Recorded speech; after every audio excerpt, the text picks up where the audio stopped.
Laggan Lard Butts by Eric Walters. Narrated by Iambic Productions. Published by Orca Book Publishers. Chapter 1. "Back door! Back door!" I screamed as I saw the play develop. My teammate Cody turned and stared at me with an open-mouthed look of confusion on his face as his man went back door and scored an easy layup.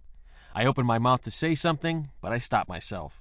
Coach had been pretty clear what he'd do if I said anything rude to anybody during the game.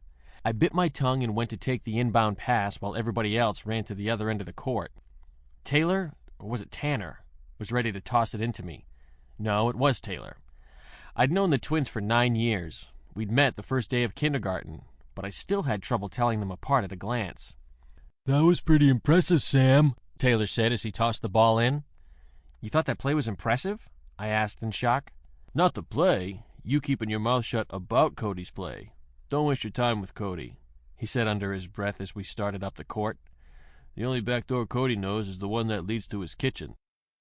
I fought back a laugh.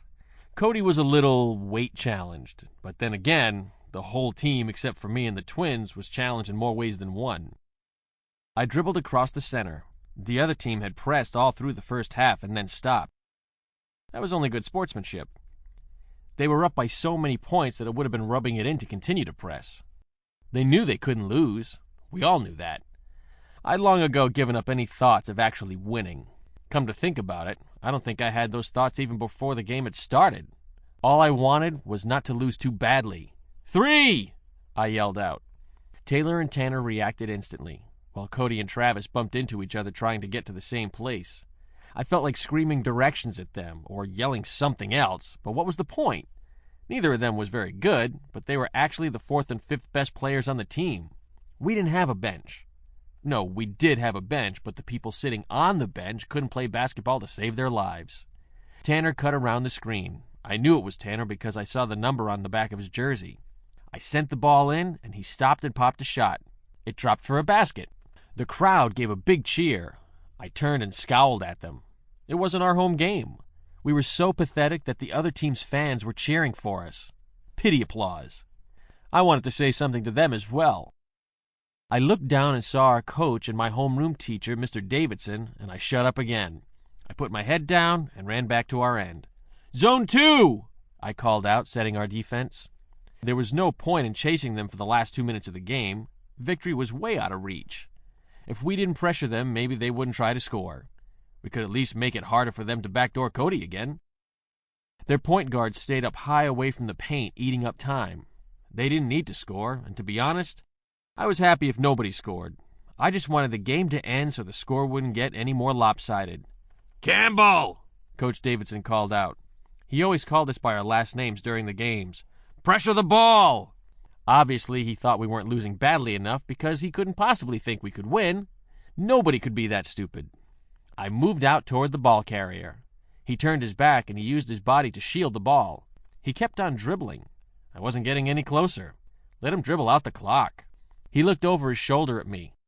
"What's a Laird?" His question in the middle of the game caught me by surprise.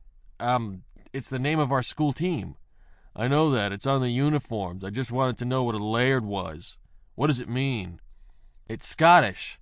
It's some sort of weapon, I think. Something they used when there were knights in armor." He passed the ball off. "Lairds," he chuckled.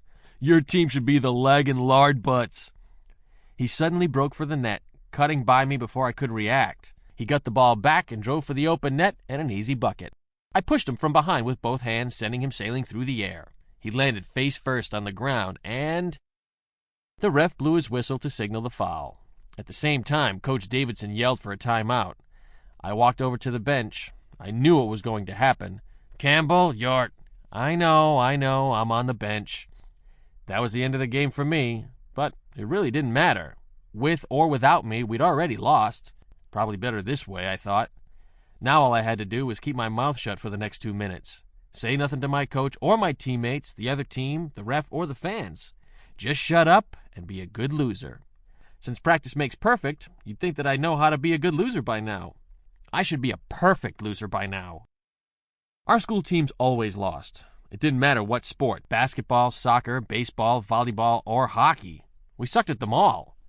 I'd been on all our school teams. Sample complete.